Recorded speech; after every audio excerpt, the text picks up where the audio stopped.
Welcome back. It's time for Customers Who Click. Today's episode is all about Google, the experience Google wants to offer its users, and therefore the experience it demands from websites in order for them to rank. I'm joined by Brett Lane, an SEO consultant, and today we'll be talking about the Google algorithms, how they've changed over the years and the direction they're heading in, and how if you really understand these, you can better optimize your website for search engines. We'll also be dipping into how you can use SEO to ensure diversification of traffic. Let's get Brett on now. Hi, Brett. Thanks for joining me today. Do you mind quickly introducing yourself, but tell us about your background and how you got to where you are now? Absolutely. So I'm Brett Lane. I'm from SEO Outsourcing. I've been in this industry for about almost 19 years now. Many years ago, I started looking at Google, things of that nature, and I got very interested in figuring out how their engines work. So for years, I've spent time studying how Google does, why do they do what they do? How do they do it? I love looking at the re-engineering aspect of Google. So I look at that form of marketing as putting a puzzle together. So I've been doing it, as I said, almost 20 years now. I started consulting many years ago. And then like a lot of consultants, I started looking for agency jobs. And in that course of 8 years, I was able to work for 3 different agencies in the Midwest. I had the opportunity to work with small campaigns, medium-sized campaigns, and then I also got to spearhead some of the marketing endeavors for Four Seasons Hotels, did some work with Progressive Insurance, worked with some really big brands, and I was able to chew on a lot of different strategies. But I think that the biggest thing that I took away from working with bigger brands is what could we do with, from a strategy standpoint, with those massive budgets? How do you take all the positives and apply those to companies who don't have as much money to spend?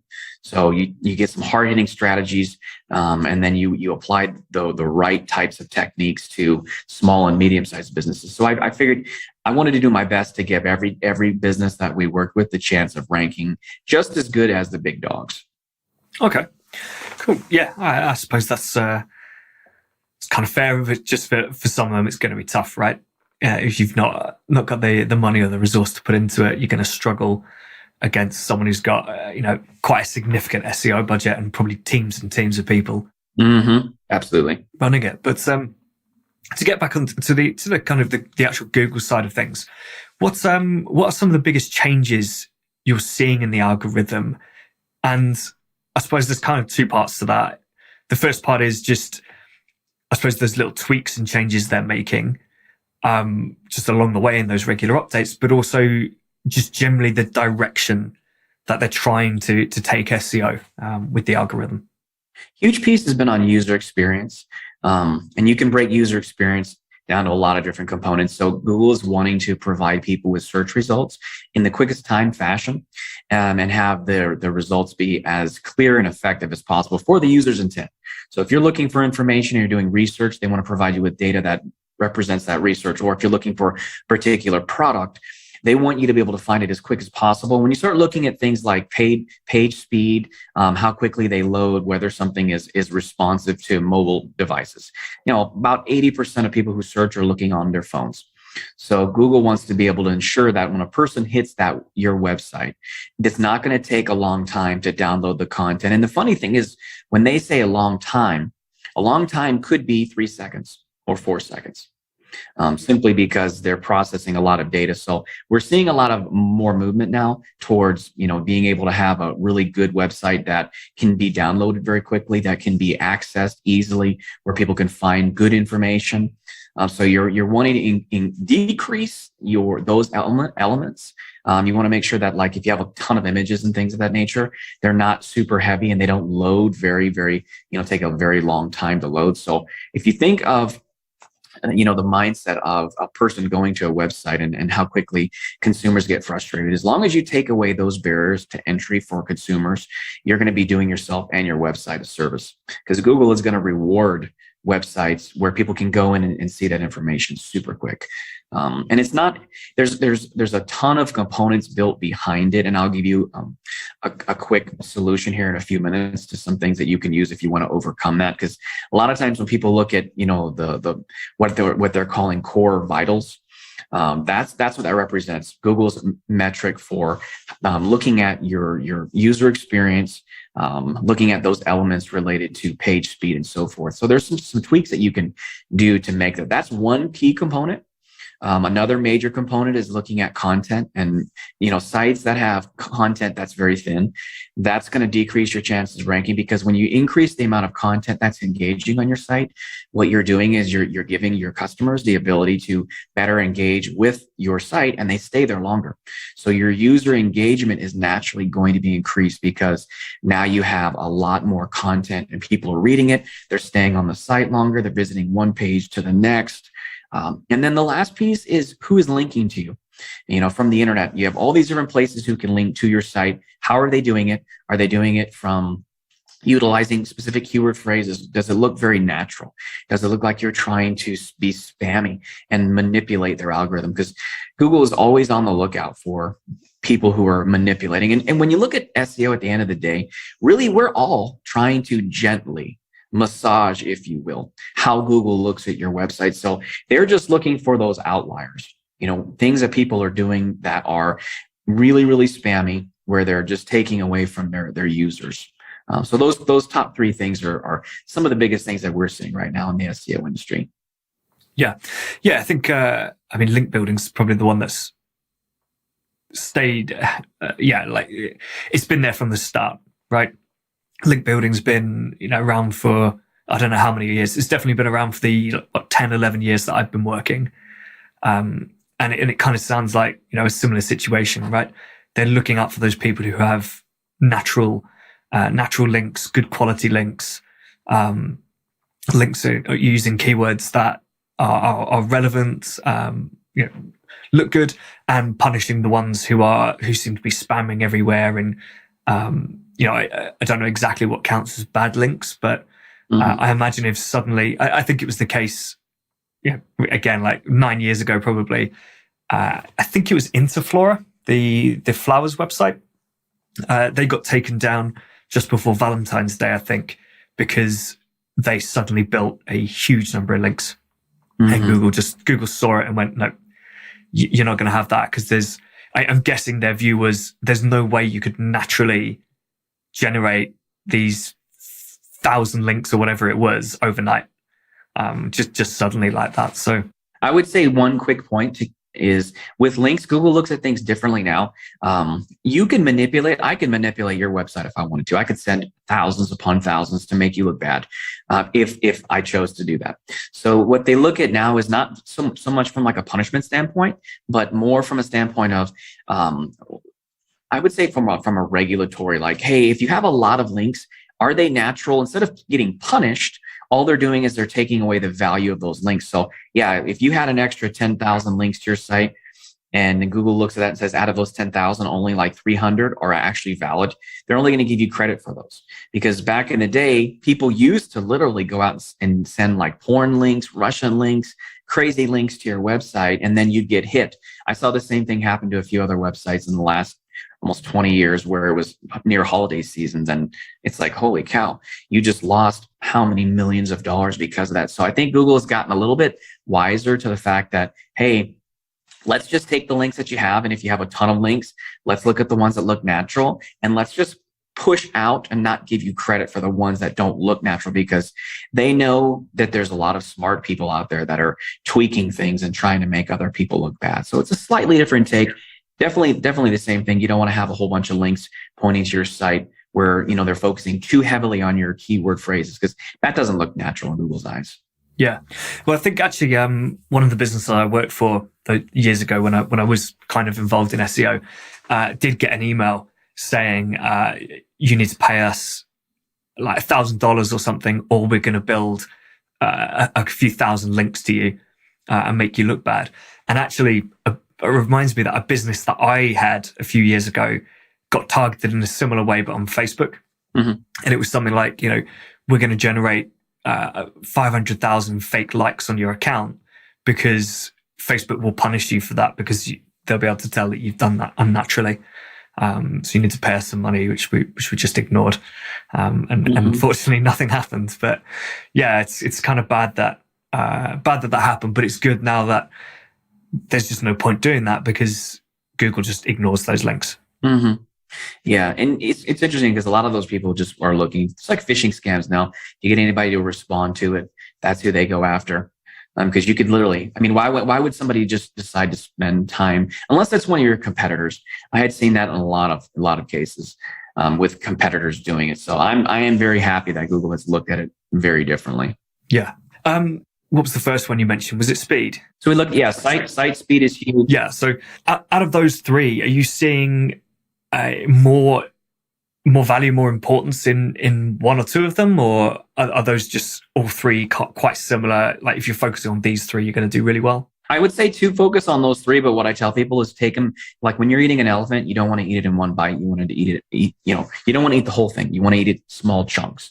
So with this, I would say, look at site speed being the first thing, and user experience is your number one thing. There's things like NitroPack. It's a site where you can go out and it's a WordPress plugin that you can use that takes care of all kinds of elements. So rather than try to say, well, how do we look at like compressing certain images and working with CSS and all this high level stuff, you don't worry about that. You can go to something like NitroPack. You pay their services. They can, compress images. They can make it to where literally by installing a plugin within 5 minutes, it'll handle like 99% of the stuff that you need to handle, and it'll make your site way faster. So if you look at it from that standpoint and say, what's the plan? The plan should be, number one, making sure that your site is user-friendly as possible. It's quick. Utilize something like NitroPack. There's another site called Hummingbird, which is also pretty good. Hummingbird, I don't think is quite as robust as NitroPack, but it's free if you want to go that route. And then I would say once you handle your page speed, now you're going to give yourself a really, really good chance of ranking because you're going to take away that first barrier.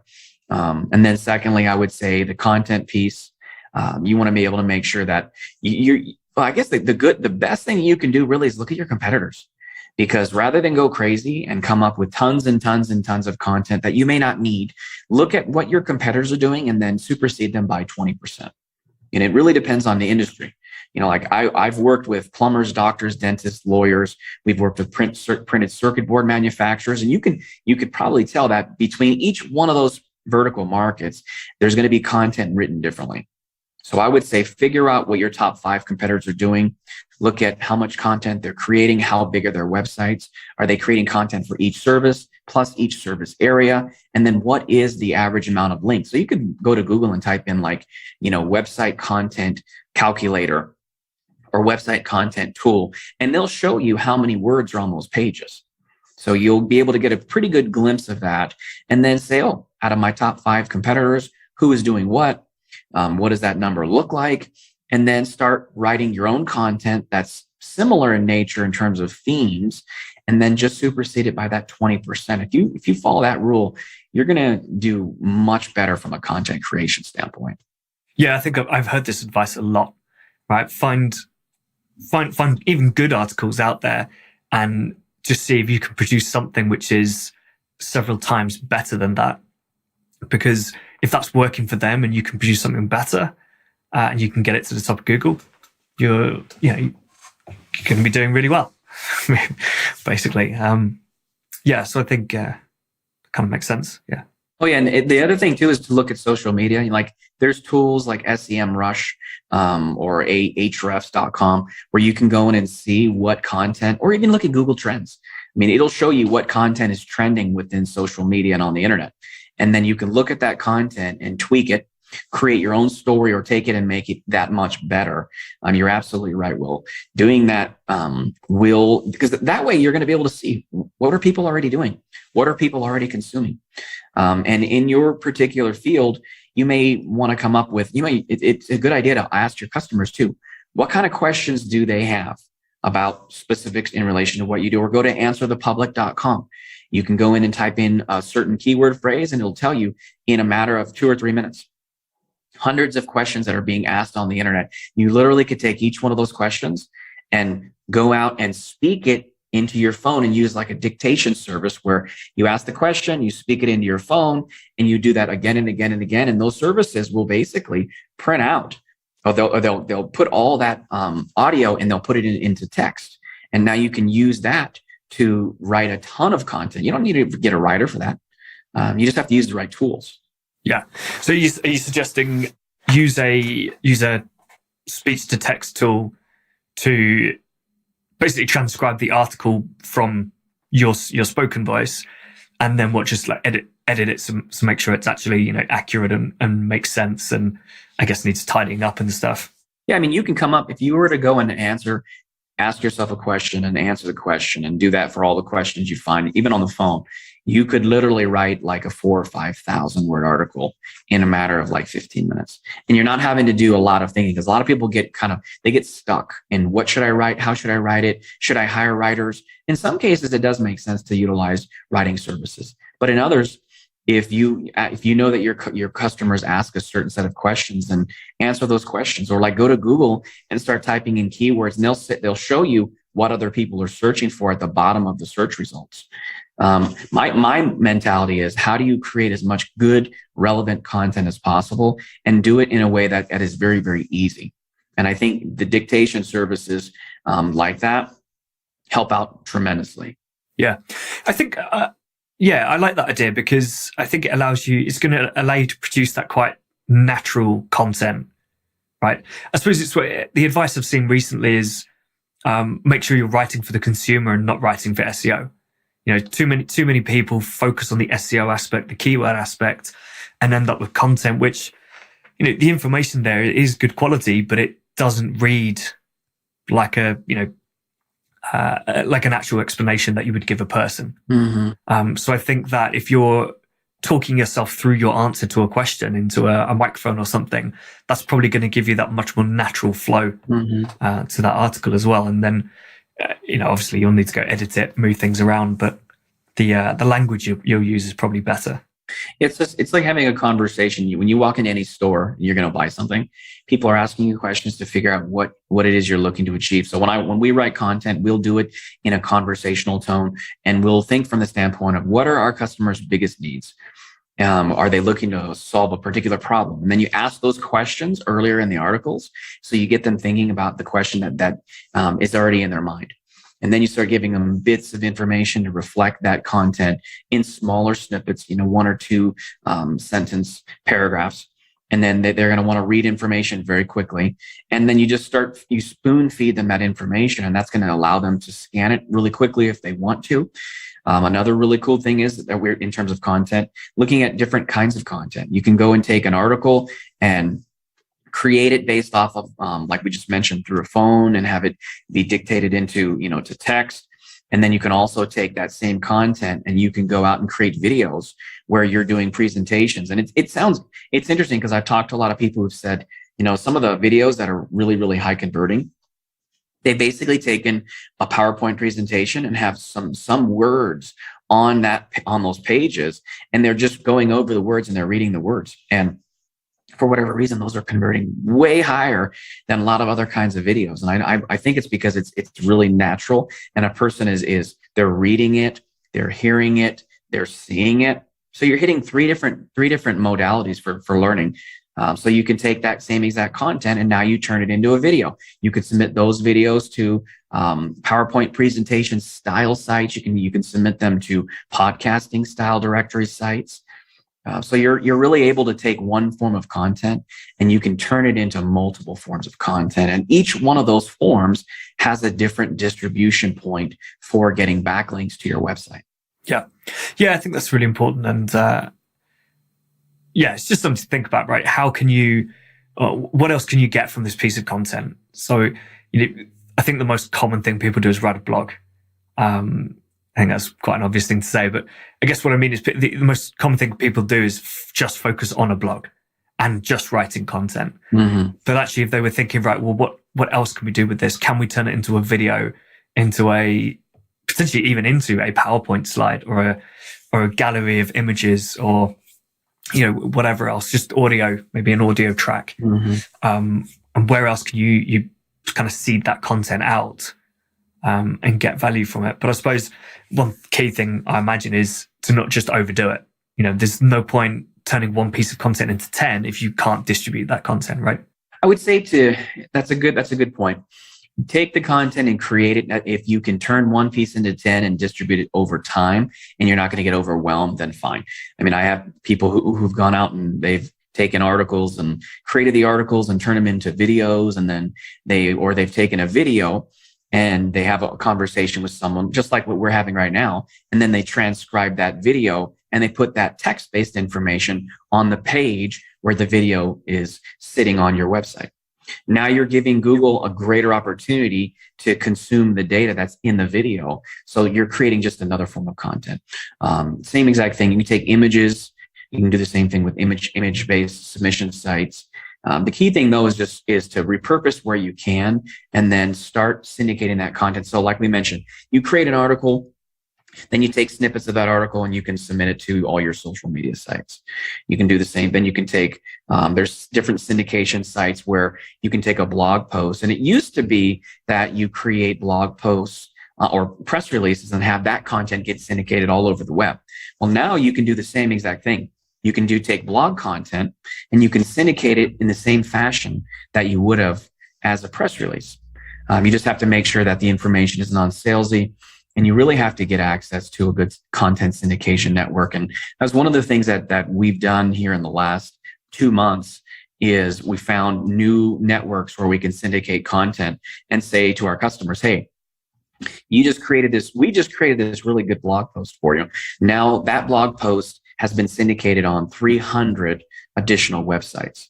Now, the cool thing there is if you put what's called a no follow tag on those, it's a little tiny bit of code that tells Google, hey, that you can get credit for the link, but it's the website that's hosting the content is saying, we want to give credit for where the source was found, but we don't want to give the link equity behind it. Some people would say that getting those no follow links are no good.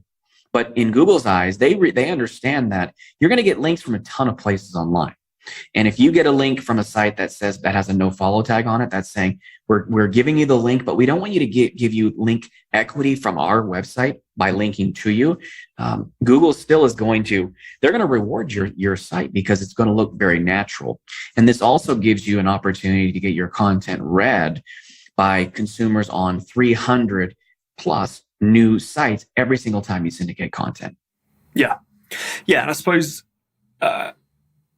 there's probably like a kind of a ranking for how good this is in Google's eyes, but even just being mentioned on a website, does that have a positive indicator? So there are certain websites where it's almost, you will almost never get a link from them unless they do it themselves. So places like the BBC, right? I don't think you can get yourself a link on the BBC. The only way to do it would be if you contribute to a story and you work with that journalist and you just naturally fit into that piece. But if you were just to be mentioned in a story, does Google pick that up and say, well, it's not a link, no one's linking back to you, but you've been mentioned on a very, very good high profile website. So that's got to be a good thing. So from a local perspective, they're citations, and basically it works in the same fashion. A citation can be a mention of your name, your address, your phone number, zip code, things of that nature, or website address. In my opinion, if you're getting an unstructured citation, which is just a mention of your brand, I think that could be huge depending on the source. One of the things I didn't mention earlier, there's something called the EAT principle, which stands for expertise, authority, and trustworthiness. Those are 3 major things that Google is looking to determine whether a site should rank well in its search results. So just like with local SEO, if you have a ton of places giving you these local citations and they're mentioning, it's those types of sites would be, like your Google My Business listings or City Search, Yelp, things of that nature, where you can clearly see it's the same information across the web. You're not going to get punished for having hundreds of those listings. Same exact thing like with the press release. If you have your brand being mentioned on hundreds of websites, Google is still scouring those sites anyways. And they're picking up content. They're looking at the frequency of your name. They're looking at how it's being used. Are there any associations with particularly your brand and other kinds of keyword phrases that fit your particular industry? So my opinion is it's definitely going to help. I don't know to what extent will it help from a ranking standpoint, but I do think if Google is looking at the whole idea of expertise, authority, and trust to be mentioned, like you said, on BBC or New York Times or sites of that nature, that's a huge thing, because now you have a certain level of trust from these other major sites. And in some cases, you may get links that are not hyperlinks. They may just be a mention of your website. I think Google still looks at that as well. Yeah. So what, as in, so someone has actually written www.yourwebsite.com, but just not actually linked it. So Google would see that and say, well, there must be a reason they've put the actual URL there. So give some sort of credit to that.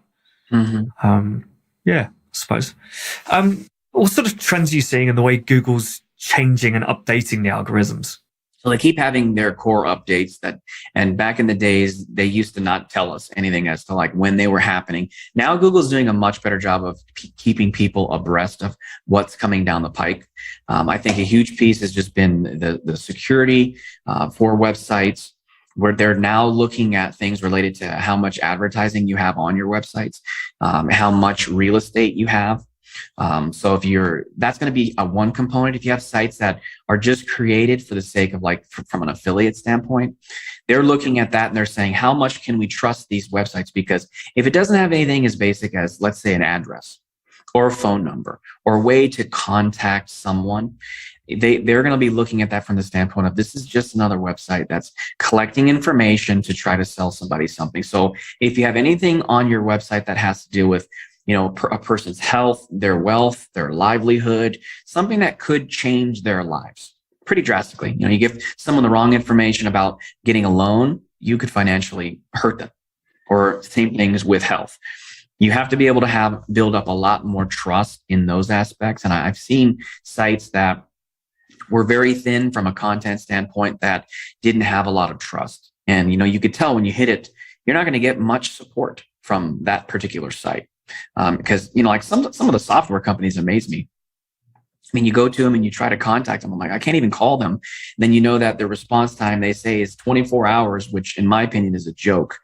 I mean, unless, the site is in another country, it's like in Singapore or the UK or wherever. I mean, consumers, they know, okay, there's huge blocks of time difference between one country to the next. That makes sense. But if it's a company that's literally in your own country, you should be able to get responded to, in my opinion, in like a 12-hour time frame. So Google definitely look at those kinds of things to see, how are people going to have staying power as a business? Because when you look at any major brand, they've done certain things over time with the messaging, the trust. People don't have to say, hey, something as simple as Nike or any other brand like that. They just know, hey, this brand typically stands for these particular qualities and characteristics, and they don't have to go out of their way to tell people, hey, to just do it and be yourself and use their product. It's going to be a higher quality and has a higher cost because it's their longer lasting shoes, or they're used by different athletes. People just know this. So if you can take the same kind of stance with your brand, like you mentioned with content, if you create really, really good content that's just really engaging, and you're always thinking about your customers and how to solve their problems, how to point them in a specific direction. If you always do that, you're gonna hit on the mark because you're not writing for Google. Because consumers are pretty smart. If somebody came to your store and you're trying to sell to them, they're gonna look at you like you're crazy. You're not building up any rapport. So I always tell people, do the same thing with Google, do the same thing with content. If you always do what's right for them, you're going to give yourself a chance for ranking, the absolute best chance you can. Yeah. If you're being helpful, if you're thinking about the customer first. I just wanted to touch on this very quickly before we move on. But what about you mentioned affiliate websites. So what about affiliate websites whose sole purpose is to be an affiliate website? So, for example, voucher websites or coupon code websites, their entire business is just, here's a coupon, it links to another website. There you go, that's job done. We actually want you to click that link as quickly as possible. Mm-hmm. And we don't want you to be on our site. And obviously you can build up that brand reputation and stuff over time, I suppose. But do you know how Google views websites that just have lots and lots of outbound links, which are affiliate links? So it's interesting. I've noticed in the past that Google has tended to cannibalize things. So you look at sites like, take for instance movie theaters. When you go to Google and you start typing in movie theaters, what they do is they used to take and have a whole bunch of information across a whole bunch of different sites that used to post out, like even looking at the travel industry, like Fandango and all these other sites. You used to be able to go to the sites. They would be found within Google search results. You could go and type in the days that you want to travel, where you want to go, whether you want an airline ticket or a rental car or a hotel, and then they would push you through to those websites. Well, now you go and do the same exact type of search. You can do that at Google, where at the very top of the search box, you can tell Google where you want to go, what you want to do. And what they're doing is they're testing to see how consumers are going to engage with that model. And then what they are able to do is they can go back to any of those sites and sell them, like either, hey, we're going to give you exclusivity to this particular portal to be able to use it, or, they're just incentivizing them some way to make the information be seen in a way that's easier. So we've seen Google do that with a lot of different industries. So, things related to coupons. I don't think right now they're super heavily into having that built into their algorithm, like they would with travel or vacation rentals or things of that nature. But if typically Google finds things that are working really well, and they find a way to integrate it into their algorithm and their search results. Because from the mindset of the consumer, what they always can say is, hey, we're going to save them time. Rather than showcase the top 10 sites for hotels or rental cars or vacation spots or airlines, we're going to put it at the very top, and there's going to be an integration through our search, and it's going to save the customers. And by saving, I mean it might save them maybe 30 seconds or 60 seconds. And they're looking at that from the standpoint of, if we can save them 20 seconds, they can justify building it in and basically stealing that landscape from the businesses that are within their search results. Yeah. Yeah. Well, I think for something like travel, it could be even longer, right?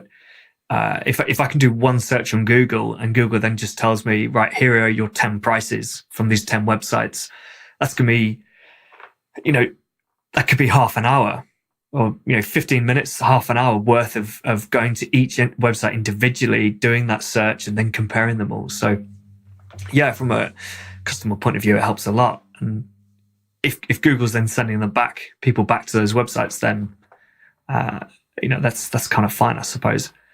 I guess the issues people would have is when Google is taking the information and displaying it on Google on the search result, and therefore there is no reason for the customer to click through. Because again, like from Google's point of view, better experience for the customer, right? But for the website that put that content together, and are now, basically get a little, they get marked as the source. But you'd have to notice that, you'd have to read that. Yeah, they are teaching website owners how to formulate data in a way that best suits their users. And I think at the end of the day, yeah, they will push you to those sites. You just never really know what Google's going to do. I mean, obviously they've made 95% of their revenue from their advertising platform for a number of years. But who's to say that they don't create some kind of a model that's like, hey, you put your content in here, like they do with their paid ads or their shopping ads. You can find information very quickly, and it's very structured. So at the end of the day, they do have ways of integrating it into the shopping platforms and so forth. So yeah, it's kind of a double-edged sword where yes, it is for the customer, but it's also very much for Google, because at the end of the day, it's going to drive their revenues much higher. Yeah. Cool. Just a final kind of SEO related question. It's probably quite a big one, really. So we'll have to try and find a way to keep it a bit short. But maybe, so for brands who maybe a little bit established, but haven't really worked on SEO,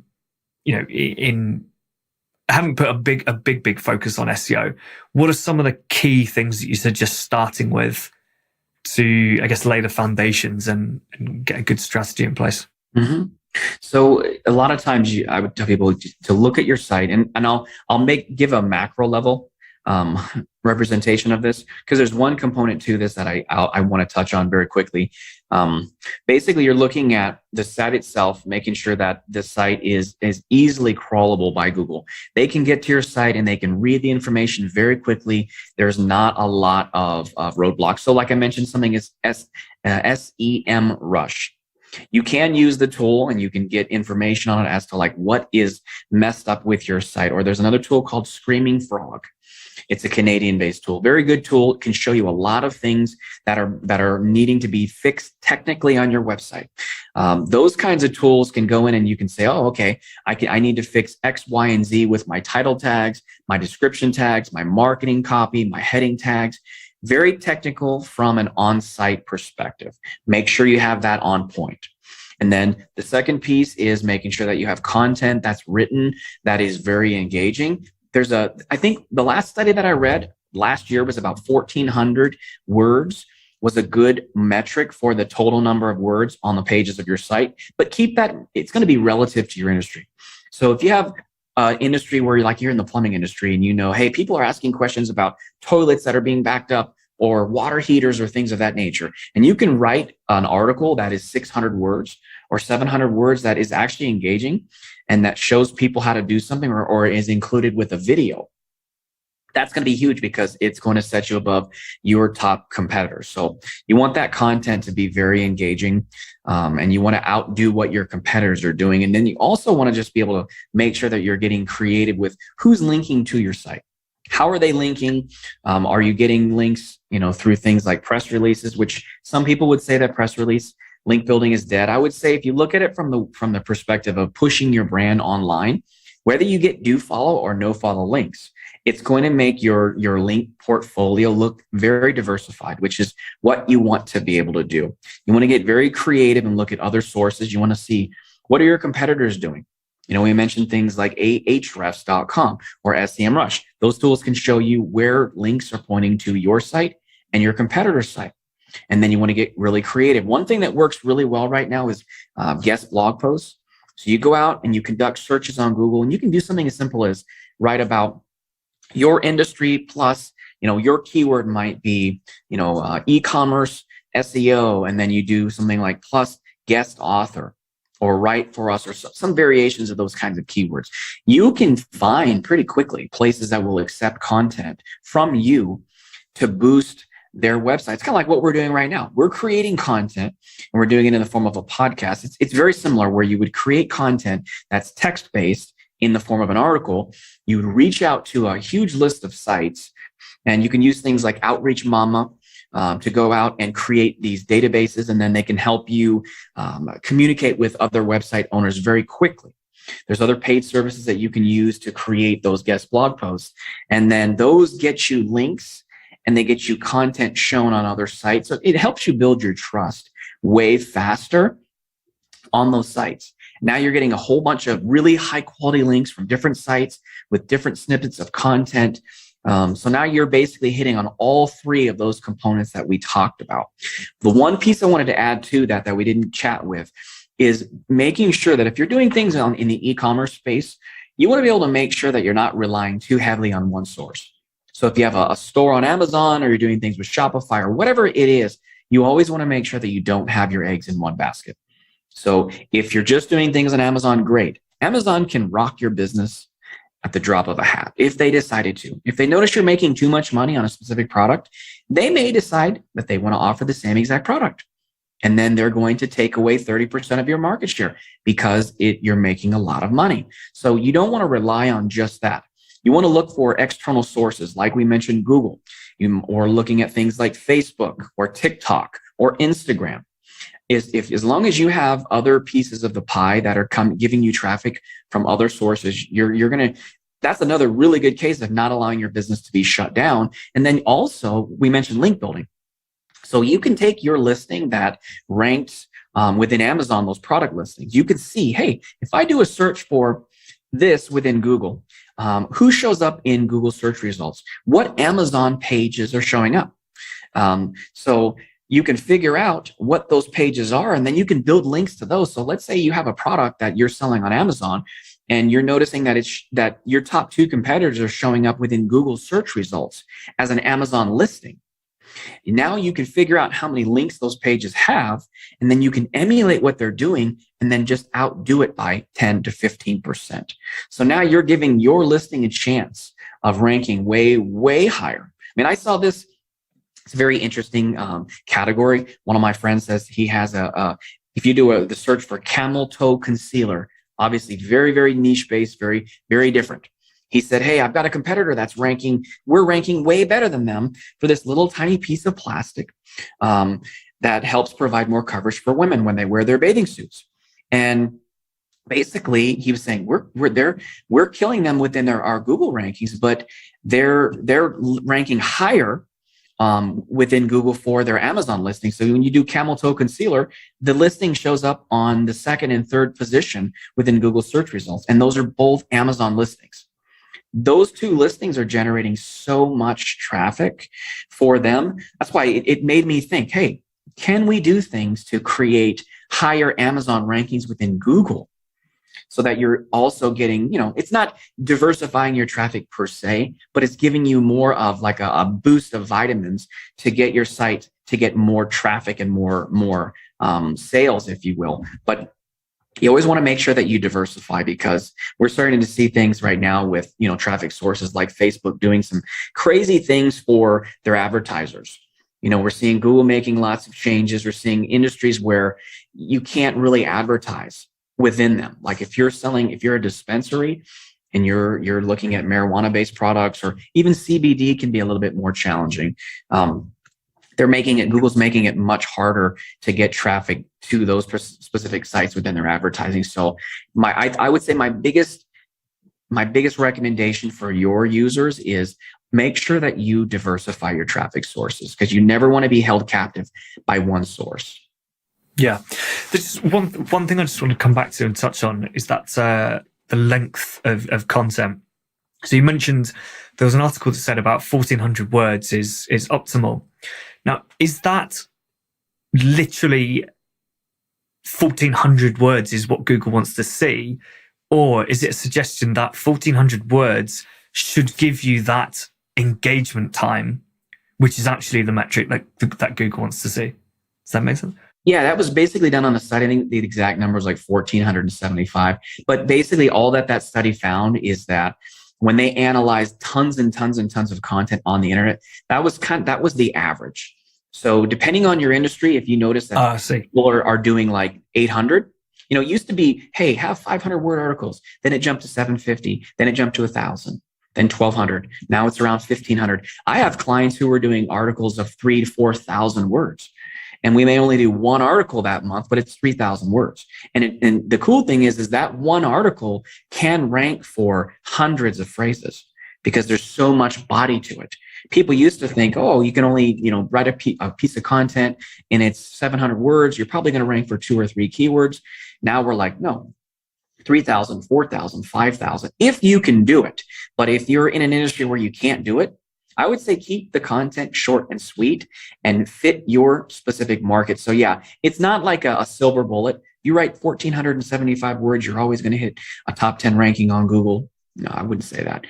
It's just merely a guide that's showing people like us in our industries that we need to create more high quality content that is engaging. And for whatever reason, those numbers just keep going up and up every single year. Yeah. Cool.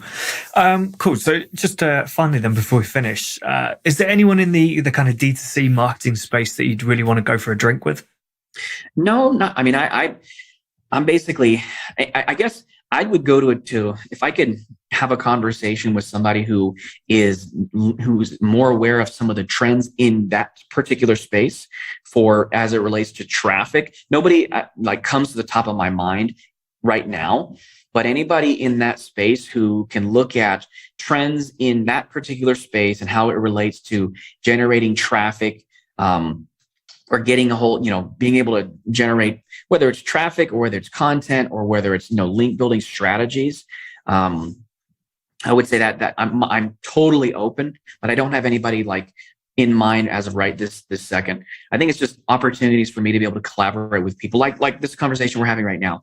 whether people have, questions about different things, whether it relates to SEO or business in general. I like to just learn. I'm not really an engineer, but it's the whole re-engineering component to SEO is what I love about this space. And being able to figure out how to get to people, in terms of getting into their mind and getting into why they do what they do. I've just taken that and I've looked at how do I get into the mind of Google and figure out why they do what they do. Yeah. Okay, cool. And very finally, you've mentioned a few tools already, so that's great. But are there any other tools that you use really, really frequently and you'd really recommend to people, whether it's SEO specifically or another area of kind of marketing or running a business? Yeah, I talked about Answer the Public earlier, answerthepublic.com. It's a really good site for figuring out what people are searching for on the internet. We talked about, one of the tools I didn't talk about is SpyFu. It's another good tool, spyfu.com. Another really good site for being able to go out and figure out what's the value of your SEO. So like if you're looking at, keywords, you're looking at doing things like they have a keyword combat section where you can see, hey, I'm ranking for X, my competitors are ranking for Y and for Z. And then what should you be going after? So very good tools for looking at content. I think those are really good. We mentioned some different tools earlier. Ahrefs are very good.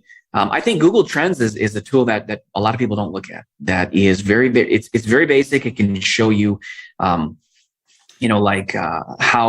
what people are searching for, what rate, and are there differences? So like I have clients who say, hey, why is search traffic down for this? Well, why is it down right now? And then when you look at Google Trends, you can see there's a historical trend for certain keyword phrases during the year.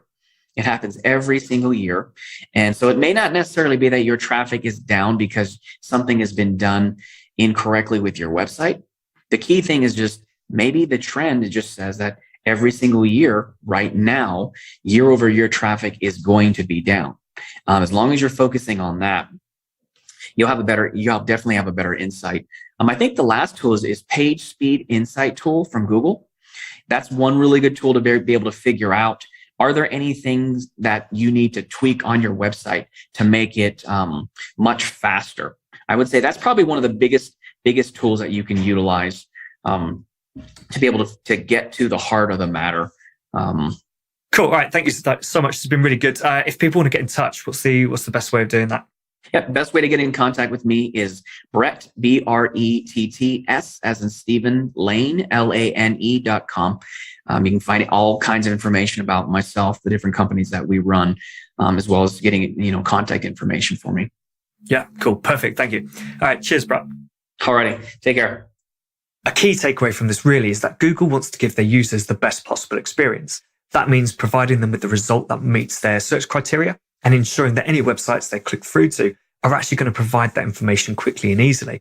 If you fill your website with high quality content and make it easy for visitors to browse and digest it, Google's going to reward you. If your content's super thin and visitors are bouncing quickly, then Google thinks your website isn't great and so isn't going to promote it. Be careful of trying to manipulate things as well. Google spent years working out all the little tricks and they can obviously spot aggressive kind of link building tactics.